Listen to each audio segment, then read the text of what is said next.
Hi, I am Emily, a parent educator with the Ferguson Florissant Parents as Teachers program. We were scheduled to be meeting here together at Little Creek this week. This is one of my absolute favorite days of the year. I love watching families introduce nature to their young children.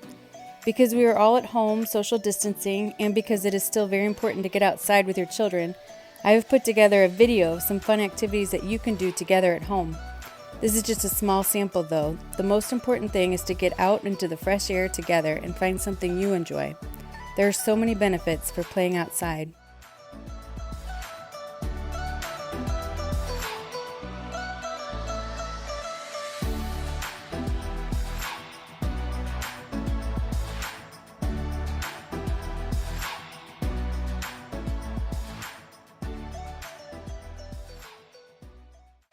As soon as it is safe and the district is open, I encourage you to come back and check out one of our community's greatest assets, Little Creek.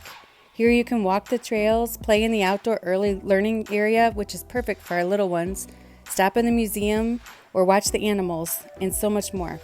But for now, let's look at some things you can do right in your own outdoor space at home. Okay, so here we are back in my backyard, and I thought one of the first things we could do is to make something out of an empty toilet paper roll, because we have plenty of those, just not the full ones. And so one thing you could do is to make a bird feeder, and all you would need is some shortening. You're going to spread that on, and if you don't have shortening and you don't have peanut butter allergies and you have peanut butter, you can use peanut butter also, and then you would just need a little bit of bird seed.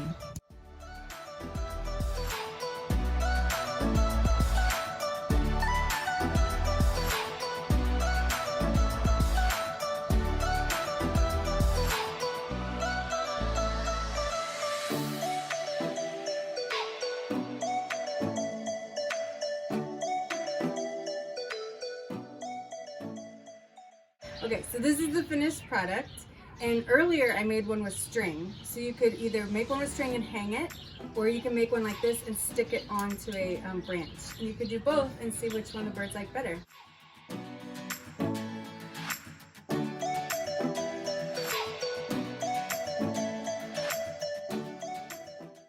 Okay, so that's the bird feeder, so keep an eye on that and see if any birds come and eat off of it, see which one does better hanging or on the limb. And just in general, keep an eye out in your backyard for any birds. Make sure to talk to your kids about the sounds they make and the colors they are, and watch how they behave and have fun. So the next thing we can do with our toilet paper rolls are to make a pair of binoculars. And there's a few options when you do these. These can be real fun because they help the child actually zero in on what they're looking at, so it can rein in their focus, and then they can talk about what they see.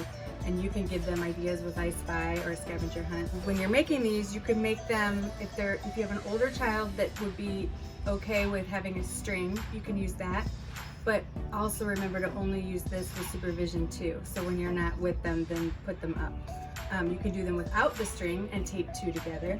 Or you could make one just singular, and then they can use this without taping or string. And the child can decorate it using markers and to personalize it. And then you can use these to go on a scavenger hunt. Okay, so we have our binoculars that we just made, and then I have a list of items that we can find on a scavenger hunt. I just printed this right off the internet. You can find a whole bunch of them and print one off that you like. You can also make your own by making just simple little drawings of what you want to go find, and maybe write the word for older kids especially, and then go on a hunt. Another variety that you could do right in your yard is a hula hoop scavenger hunt, which I'll show you how to do that. Okay, the supplies that you'll need for the hula hoop option of the scavenger hunt would be a hula hoop. I also have a plate that I'm going to use just to put some of the things that I find, just so you can observe them closer. And a magnifying glass if you have it, but completely optional, you don't need that. And so then when you find a good spot in your yard, you're going to take your hula hoop and you're going to toss it and then see what we find. So here's our spot. So then you just kind of go through, and then you look and you talk about what you see, like these pretty purple violets. And then I'm going to put them, as I find them, on my plate. There's a yellow dandelion. And here is one that's gone to seed already. It's different. And then here is an empty seed pod. Then we have some brown leaves and green leaves. Grass. You can inspect what kind of different grass there is. If you dig, there might even be a bug maybe in here. So here's my treasures, and then I'm just gonna inspect this, and then with your child, you would just talk about the colors you see, let your child feel them, and you can make observations like that one's crunchy, this one's not, it's kind of soft. Look through the magnifying glass, and that is the Hula Hoop Scavenger Hunt.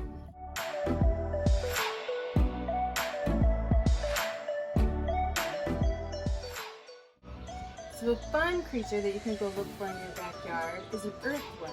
So I thought we would go try to find one, and then we can also make this easy earthworm habitat, which I'll show you when we come back. Okay, so the best part to go in your yard to find a worm would be somewhere that's dark and wet and has a lot of debris like leaves, grass, or scraps, or under a rock. And then to find them, I've got my shovel and my container that we're going to make the habitat out of. And then you just dig in and turn the soil over, and then look for the worm. Here's one, the little one. There's another one. And then I'm gonna put them in my habitat, and I'm gonna look around for a bigger one. Now I'm gonna put this in the bottom of here, and I'm just gonna put a layer of dirt with the worms. And you can see there's like roots and stuff in here that they're eating. So I'll leave that, but I'll break it up so that it's little enough for my container.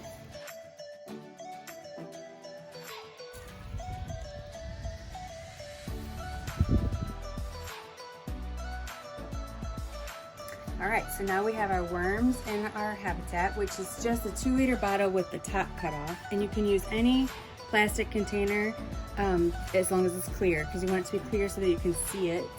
And then the way we're gonna finish this off is we're gonna put one layer of kitchen scraps. So I have like some peppers and tomatoes and onion peel, lettuce, and this is what worms really love because their main job is to decompose what once was living things.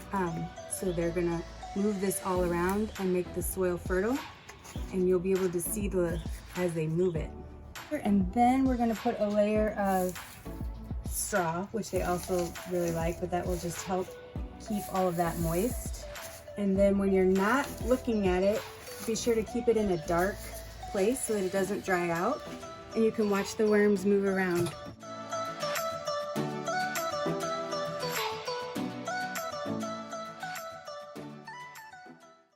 So that's the worm habitat. A good place to put it is a brown paper bag. That'll keep it nice and dark, and then keep that like close to the house in the shade.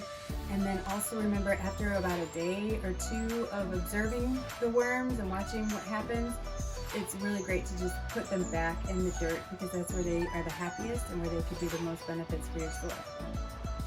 So that wraps up Backyard Little Creek. I hope that one of these activities will work for you, but if not, the important thing is just to get outside, enjoy nature, spread a blanket, read some books, go on a walk, just observe what you see and hear. And on those days that you can't go outside, either it's raining or you just can't get out, there's a lot of online resources, like the Missouri Conservation Department has a good website. They have a falcon cam that's really fun. You can see a mama falcon feeding her babies.